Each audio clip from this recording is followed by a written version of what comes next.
जब गवाह कर रहे हों गुमराह, जब सबूत देते हैं फरेब का संकेत, तब स्याह अपराधों की परतें खोलने और जुर्म के तह तक जाने के लिए आता हूं मैं, detective Madhav Tiwari, in depth investigation. नमस्कार, मैं हूं शैलेंद्र और आप देख रहे हैं इन्वेस्टिगेशन। जुर्म के रास्ते तमाम है, लेकिन हर रास्ता पहुंचता है सलाखों के पीछे। हर अपराधी खुद को बेहद शातिर समझता है। वो सोचता है कि उसने जो जुर्म किया है उसका पता किसी को नहीं चलेगा, लेकिन अपराध और अपराधी कैसा भी हो, वो जुर्म के निशान पीछे छोड़ ही जाता है। और मैं और मेरी टीम ऐसे ही सुरागों का पीछा करके पहुंचते हैं गुनहगार के गिरेबान तक, और फिर वो अपराधी पहुंचता है अपने अंजाम तक। हमारा मकसद सिर्फ एक है, क्राइम की हर दस्तक पर मजबूत प्रहार, जिसके लिए चलती रहेगी हमारी इन्वेस्टिगेशन। जब गवाह कर रहे हों गुमराह, जब सबूत देते हैं फरेब का संकेत, तब स्याह अपराधों की परतें खोलने और जुर्म के तह तक जाने के लिए आता हूं मैं, detective Madhav Tiwari, in depth investigation. Ghazipur में हुई मॉब लिंचिंग की वारदात ने एक बार फिर यूपी की कानून व्यवस्था को सवालों के घेरे में लाकर खड़ा कर दिया है और एक बार फिर वर्दीधारी के परिवार को अनाथ कर दिया। लेकिन सवाल अभी भी जस का तस बना हुआ है कि आखिर कब तक वर्दीधारी भीड़ तंत्र का शिकार होते रहेंगे। गाजीपुर में हुई मॉब लिंचिंग की वारदात, भीड़ तंत्र ने पीट पीट कर ली कांस्टेबल की जान। मॉब लिंचिंग की घटना ने एक और वर्दीधारी की जान ले ली। वर्दीधारी के परिवार को उजाड़ दिया। परिवार में मातम पसरा हुआ है।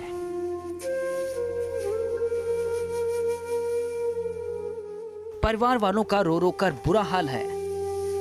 हर बार की तरह इस बार भी राजकीय सम्मान और अंतिम विदाई के बाद शव को उनके परिजनों को सौंप दिया गया। लेकिन सवाल अभी भी जस का तस बना हुआ है। आखिर कब तक वर्दीधारी भीड़ तंत्र का शिकार होते रहेंगे? आखिर कब तक परिवार अनाथ होते रहेंगे? आखिर कब तक? क्यों नहीं रुक रही मॉब लिंचिंग की घटनाएं? क्या पुलिस या तंत्र बेकाबू होती भीड़ तंत्र के आगे अपने आप को असहाय महसूस करता है? वजह कुछ भी हो, घटना इसलिए घटी है क्योंकि मुख्यमंत्री जी की भाषा सोचिए,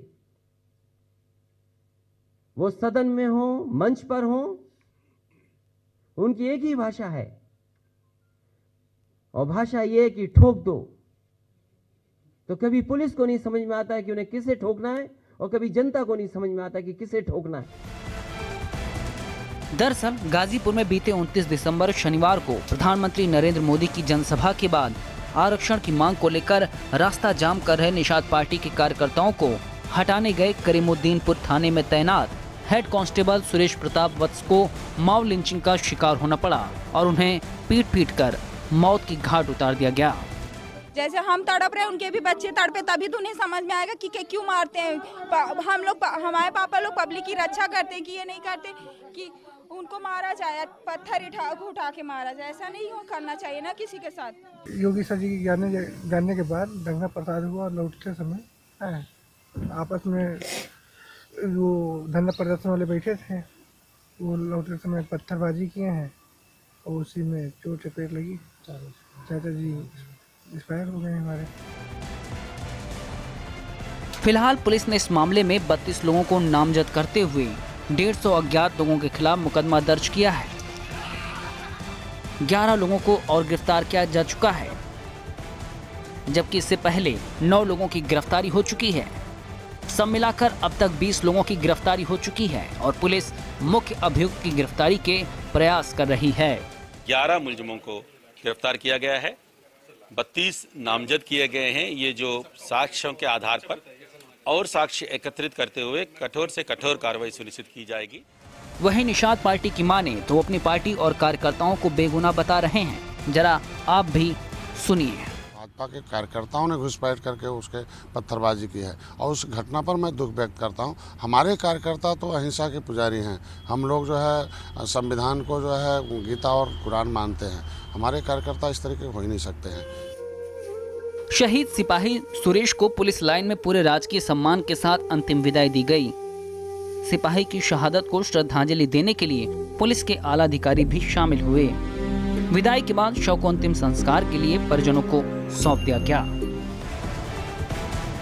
इन्वेस्टिगेशन के लिए गाजीपुर से आशुतोष त्रिपाठी की रिपोर्ट।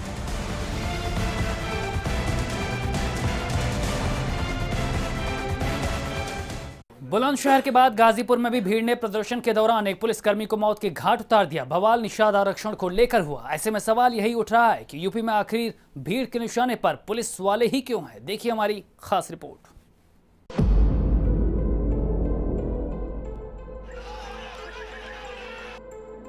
जानलेवा हुआ निषाद समाज का प्रदर्शन। भीड़ ने पुलिस पर जमकर चलाए पत्थर।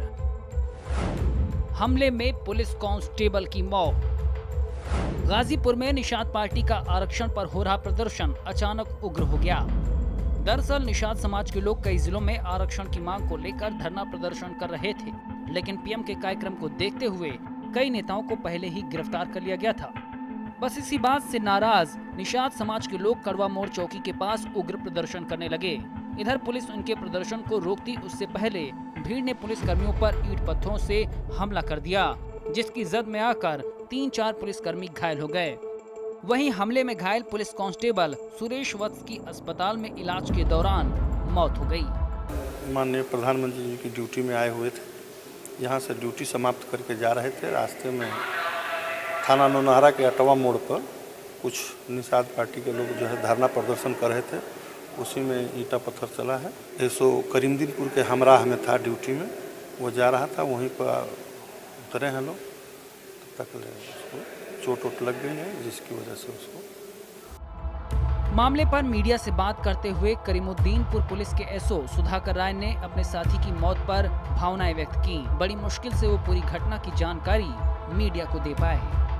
कंट्रोल रूम द्वारा बताया गया कि वहाँ पे जाम लग गया है, तो कंट्रोल रूम द्वारा बताया गया कि आप वहीं पे मौके पर रह के आप वहाँ जाम को छोड़ा दें। जब जाम को छोड़ाने लगे, निषाद समुदाय के कुछ लोग थे जो अपनी मांग रहे थे कि कहीं उन लोगों की कहीं गिरफ्तारी हुई थी। तो हम लोग काफ़ी प्रयास किए, समझाया बुझाया गया, लेकिन वो लोग माने नहीं। फिर उसके बाद ईंट पत्थर लगे चलाने एक बार की, लाठी डंडा ईंट पत्थर। 2-3 सिपाही इंजर्ड हुए और हमारे थाने का हमारा हमराही था, वो इंजर्ड हो गया। यहाँ जिला अस्पताल में आते आते एक्सपायर हो गया। दर्शन करने लिए हम लोग वीआईपी ड्यूटी से जा रहे थे। वहाँ पर वायरलेस हुआ कि आप भीड़ को मतलब मनाइए।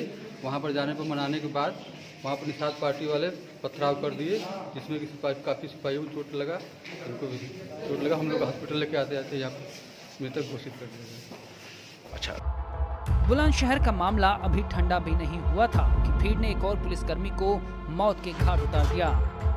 हालांकि मामले में सीएम योगी आदित्यनाथ ने डीएम और एसपी को तुरंत आरोपियों की गिरफ्तारी करने के आदेश दिए हैं, लेकिन महीने भर के अंदर ऐसी दूसरी घटना कानून व्यवस्था पर सवाल खड़े करती है।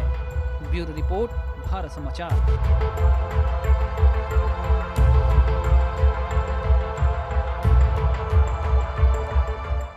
जराइम की दुनिया से सूबे की सियासत में पैठ बनाने वाले बाहुबलियों की लंबी फहरिस्त है। इलाहाबाद और आसपास के इलाकों में दबदबा रखने वाला अतीक अहमद उनमें से एक है। जुर्म की दुनिया से निकलकर राजनीति में कदम रखने वाले अतीक अहमद का नया आतंक सामने आया है। देखिए हमारी खास रिपोर्ट। यूपी में फिर अतीक अहमद की दहशत। अतीक के नए आतंक से खौफ में यूपी। अतीक की उंगलियों पर नाच रहा कानून। अतीक के पैरों में नतमस्तक हुई खाकी। अतीक अहमद मतलब आतंक अहमद।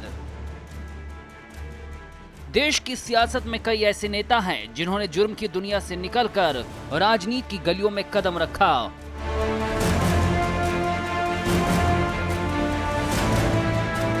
जिनमें में से एक नाम है अतीक अहमद, जो अब यूपी के लिए आतंक अहमद बन चुका है।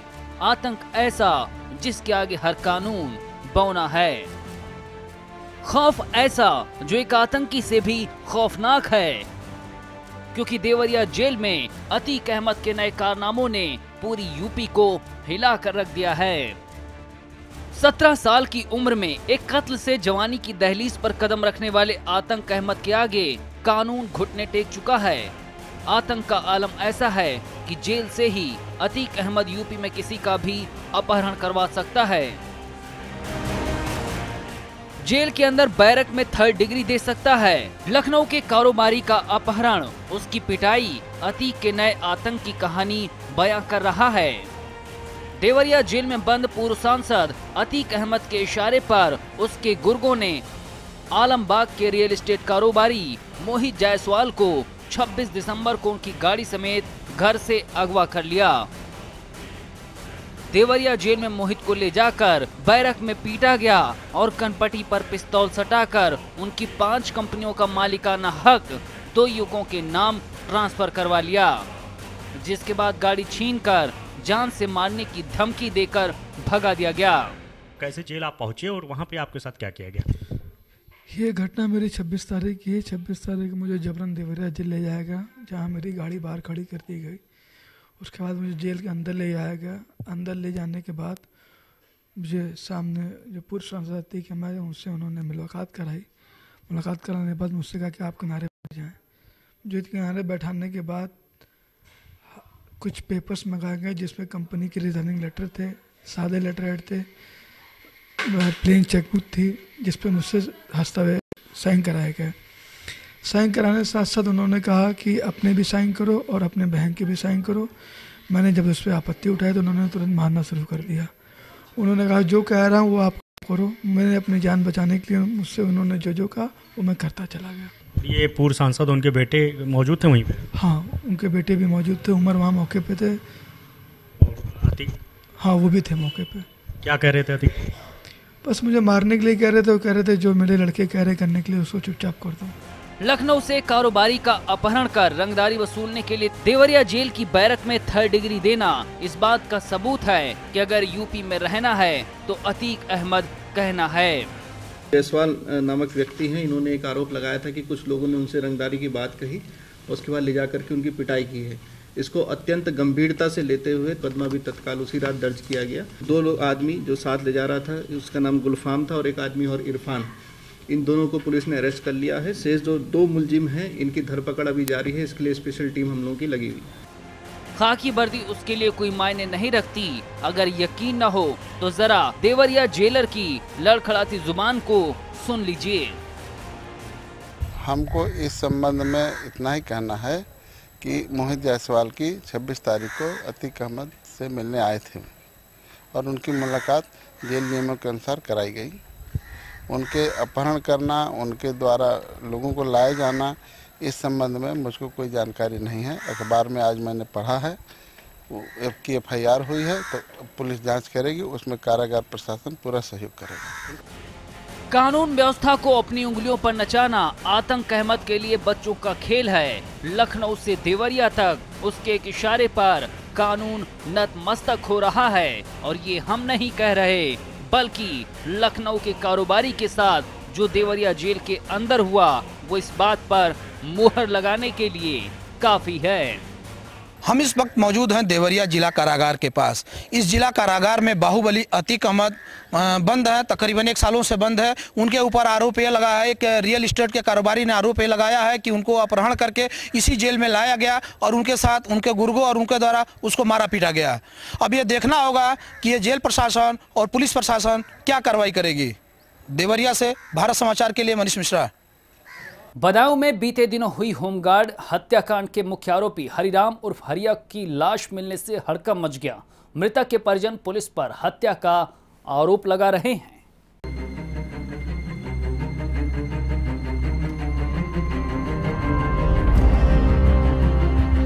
बदायूं के जरीफ नगर थाना इलाके के जंगल में उस वक्त हड़कंप मच गया जब एक युवक का शव मिला। शव की शिनाख्त हरिराम उर्फ हरिया के रूप में हुई। आपको बता दें कि बीते 21 दिसंबर की देर रात ड्यूटी पर तैनात होमगार्ड छत्रपाल की हत्या कर दी गई थी और हत्या का मुख्य आरोपी हरिया घटना के बाद से लगातार फरार चल रहा था। होमगार्ड छत्रपाल की हत्या के मामले में पहले ही 2 आरोपियों को जेल भेजा जा चुका है और हरिया और उसका साथी फरार चल रहा था। हरिराम और हरिया का शव मिलने से सनसनी मच गई। जैसे इस घटना की जानकारी हरिया के परिजनों को मिली तो हरिया के घर में कोहराम मच गया। मृतक हरिया के परिजनों का आरोप है कि उघैती थाना अध्यक्ष ने हरिया की हत्या की है। परिजनों की माने तो होमगार्ड की हत्या के बाद से पुलिस गांव के लोगों को परेशान कर रही थी और एसओ ने हरिया को देख लेने की धमकी परिजनों को दी थी।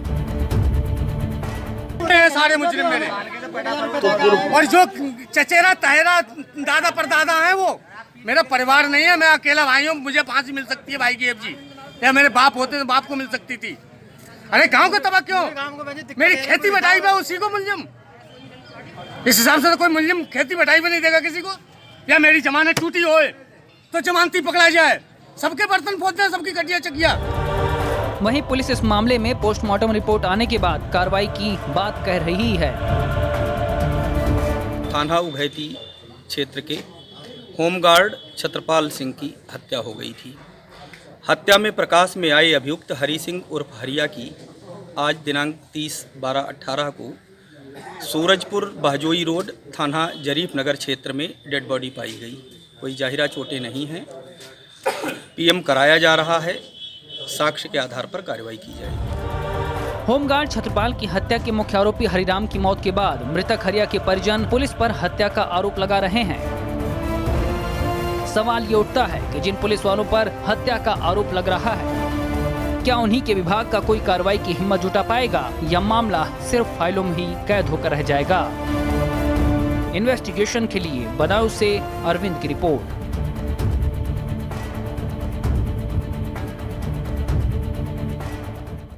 राजधानी लखनऊ में उस वक्त सनसनी मच गई जब एक शख्स का शव संदिग्ध परिस्थितियों में जला हुआ मिला। वहीं मृतक के परिजनों ने मृतक की हत्या का आरोप उसकी पत्नी और उसके भाई पर लगाते हुए जमकर हंगामा काटा।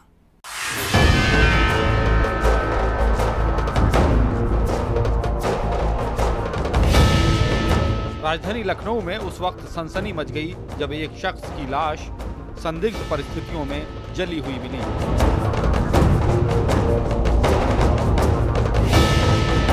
आपको बता दें कि लखनऊ के मड़ियाओं थाने के रहने वाले मनीष की बीते शनिवार को संदिग्ध परिस्थितियों में जलकर मौत हो गई थी। मृतक के परिजनों ने पत्नी प्रेमा और ससुराल वालों पर मनीष को जिंदा जलाने का आरोप लगाया। परिजनों की माने तो मनीष का पत्नी से किसी बात को लेकर विवाद चल रहा था। इसी के चलते घटना को अंजाम दिया गया। मृतक मनीष की पोस्टमार्टम रिपोर्ट आने के बाद परिजनों ने सैकड़ों लोगों के साथ मिलकर मड़ियाओं थाने का घेराव किया और जमकर हंगामा काटा।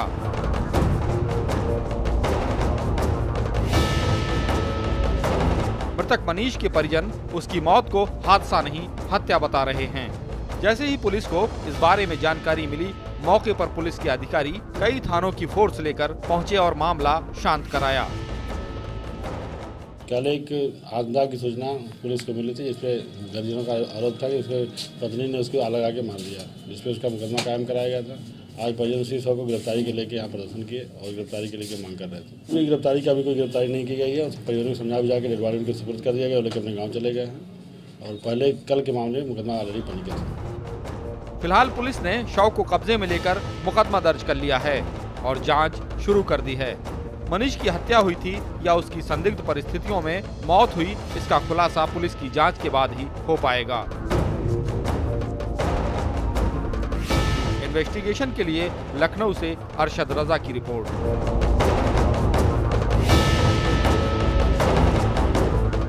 और यह वक्त है एक छोटे से ब्रेक का। ब्रेक के बाद भी जारी रहेगी हमारी इन्वेस्टिगेशन। जब गवाह कर रहे हों गुमराह, जब सबूत देते हैं फरेब का संकेत, तब स्याह अपराधों की परतें खोलने और जुर्म के तह तक जाने के लिए आता हूं मैं detective Madhav Tiwari, in depth investigation. राजधानी लखनऊ के महानगर थाना क्षेत्र में मासूम बच्ची की हत्या के बाद जमकर बवाल हुआ। पुलिस के लापरवाह रवैये के खिलाफ भीड़ का गुस्सा फूट पड़ा तो पुलिस ने भी भीड़ पर लाठीचार्ज कर दिया। हालात काबू में जरूर हैं, पुलिस मामले की तफ्तीश में जुटी हुई है।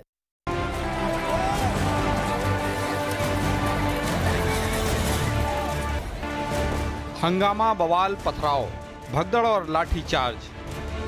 तस्वीरें राजधानी लखनऊ के महानगर के अकबर नगर की हैं, जहां एक मासूम की हत्या के बाद पुलिस और पब्लिक के बीच टकराव हो गया। भीड़ को समझाने में जुटी पुलिस ने हालात को बेकाबू होता देखा तो लाठीचार्ज कर दिया।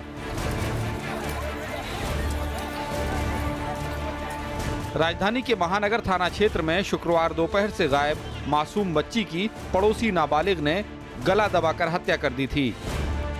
घटना का पता चलते ही इलाके में सनसनी फैल गई। मासूम का शव न मिलने से नाराज परिजन सड़क पर उतर आए और रोड जाम कर प्रदर्शन करने लगे, जिसके बाद पुलिस और प्रदर्शनकारियों में झड़प हो गई। पुलिस ने भीड़ पर लाठीचार्ज किया तो भीड़ ने भी पुलिस पर पथराव कर दिया।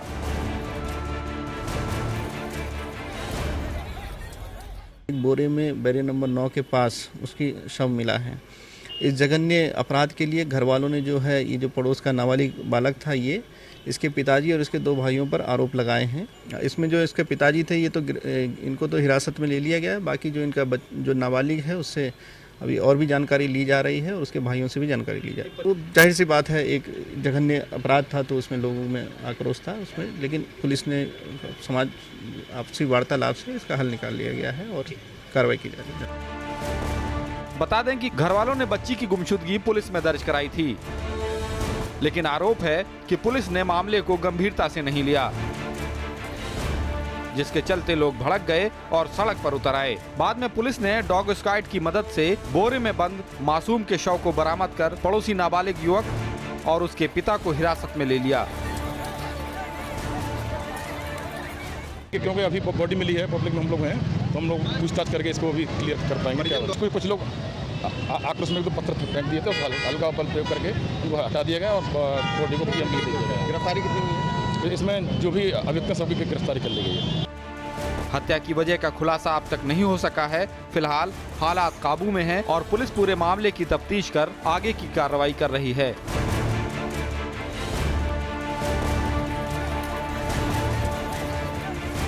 राजधानी लखनऊ में हुई 5 साल की बच्ची की हत्या और उसके बाद पुलिस का परिजनों पर लाठीचार्ज, ये वो तस्वीरें हैं जो राजधानी लखनऊ की पुलिस व्यवस्था पर सवाल खड़ा कर रही हैं।